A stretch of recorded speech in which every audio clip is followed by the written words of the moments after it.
Ladies and gentlemen, Loki here, back at it again with another YouTube video.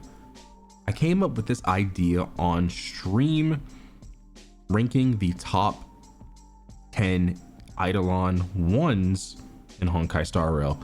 A lot of characters are being reran, and some people are considering picking up Eidolons for said characters. Criteria for this list are straightforward.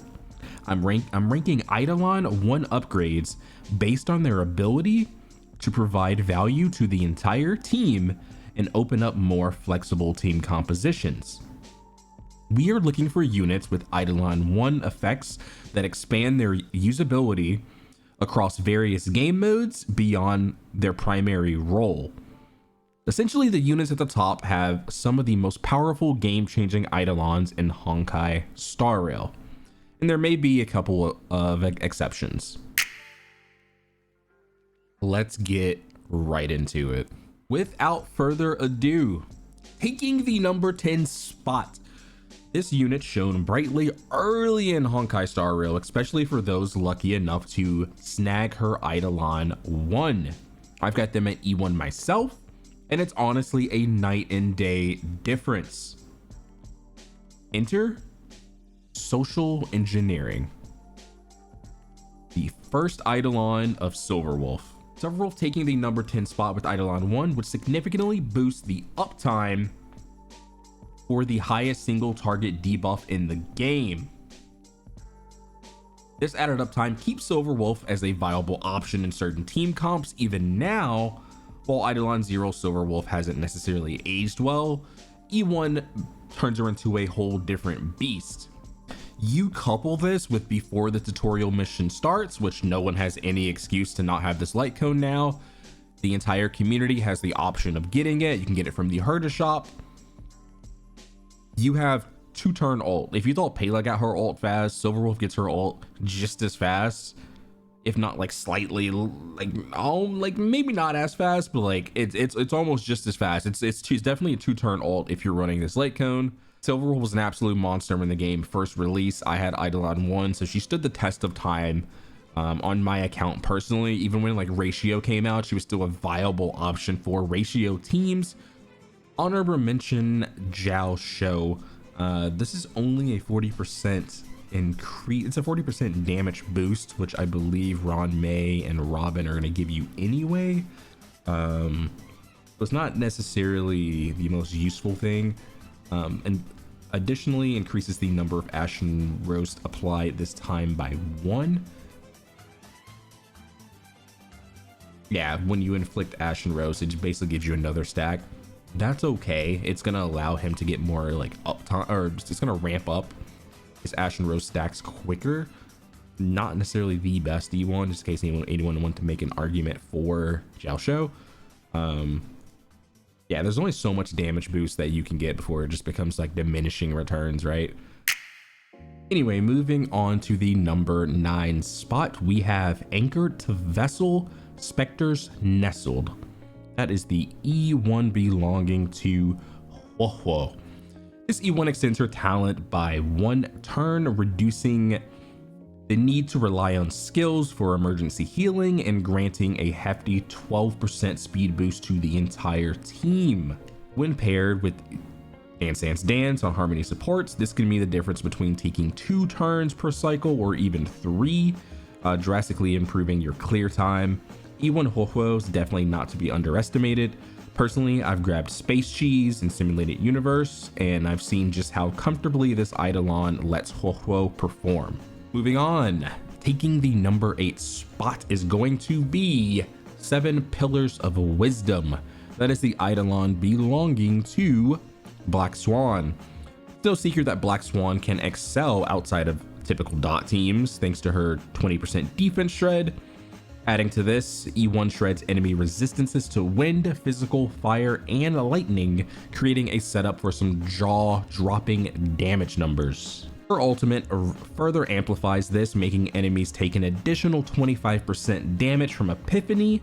Black Swan's E1 makes her not only versatile, but devastatingly effective. She's definitely a character that is like slept on outside of dot teams. Like 20.8% defense shred, 25% more damage taken from Epiphany. And if you do, for whatever reason, have the E1, wind, fire, physical, lightning, res, reduced by 25%. That is a very, very impressive E1. Moving on to number 7, we have Future Market.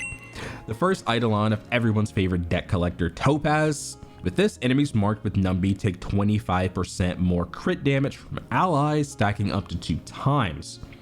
This is easy to maintain with the premium follow-up team composition, ensuring near constant uptime.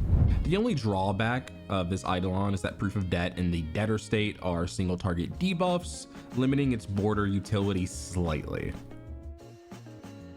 But again, this, coupled with her Light Cone, completes her as a support slash sub DPS. Keeping up with the follow-up attacking theme, the number 6 spot goes to Prisoner's Dilemma, Adventurine's E1. So, this Eidolon grants all allies shielded by Aventurine an additional 20% crit damage.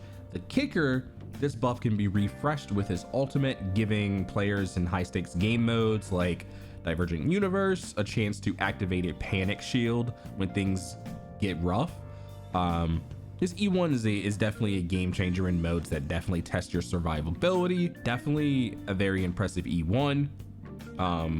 But yeah, with the premium follow-up attack team, that's 20% given. I mean, it doesn't even have to be the follow-up team. It's 20% crit damage given to everyone that has a shield. So if the unit on your team can use crit, it provides value to them. Also with this, if your shield ends up being broken and you do have your ultimate, and you have been hoarding your ultimate, all you have to do is bust. Now, we are officially halfway through. Taking the number 5 spot. This unit is the only exception to our initial criteria, but they're well worth it. Dusty Trails Lone Star grants Boothill 1 stack of Pocket Trick Shot right from the start, an absolute game changer. When paired with Boothill's unique tech, targeting an enemy and having another team member break their weakness, you can achieve 3 Pocket Trick Shot stacks on turn 1, letting Boothill go all out immediately.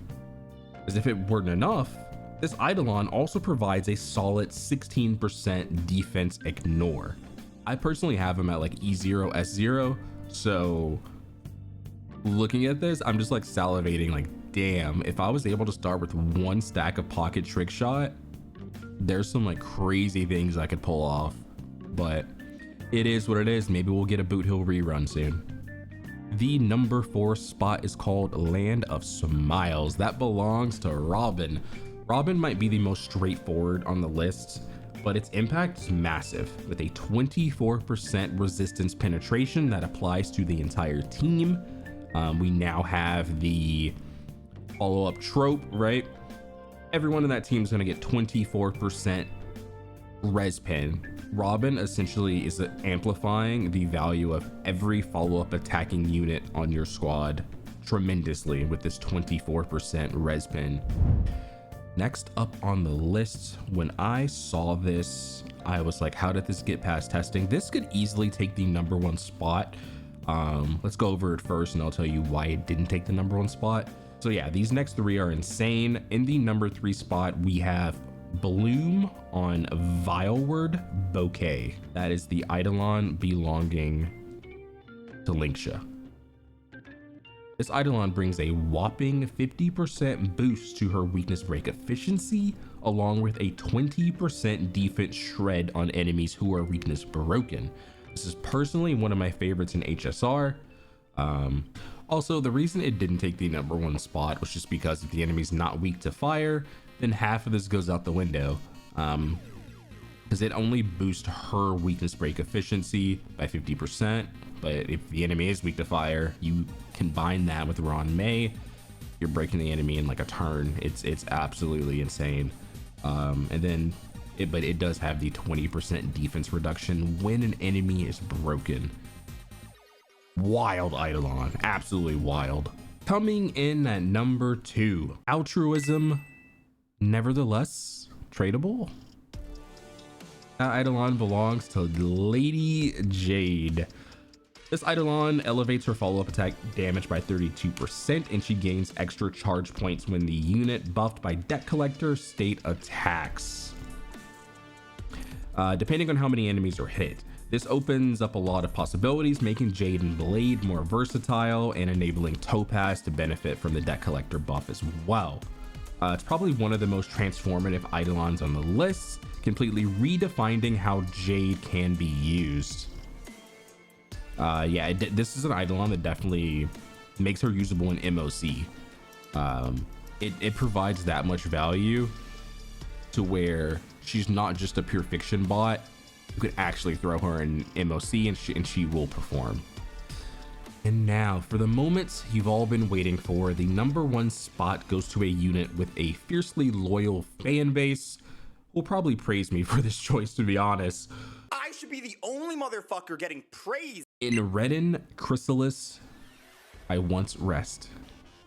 As an E0 player myself, I got to experience E1 thanks to Simulated Universe, and let me tell you, the value is game-changing. Firefly's skill, not consuming skill points, goes just beyond resource management. It allows for more skill usage with Lingsha, allowing Lingsha to advance Huo Huo with each activation, because I believe every time Lingsha goes, every time Lingsha uses her skill, it advances Huo Huo by 20%. More skill flexibility with Harmony MC when enemies are weak to imaginary, contributing to the break, and more consistent res pin uptime with Ron May, thanks to extra energy from just randomly using her skill, right? Because you're saving on skill points. To top it off, Firefly's E1 also ignores 15% of the enemy's defense, making her even more formidable. And that's it. My top 10 Eidolon 1 tier lists in Honkai Star Rail. If there's anyone you think deserves a spot, feel free to make your case in the comments below. Please like, comment, subscribe. We're currently on the road to 600 subscribers. I'll see you guys in the next one. Peace.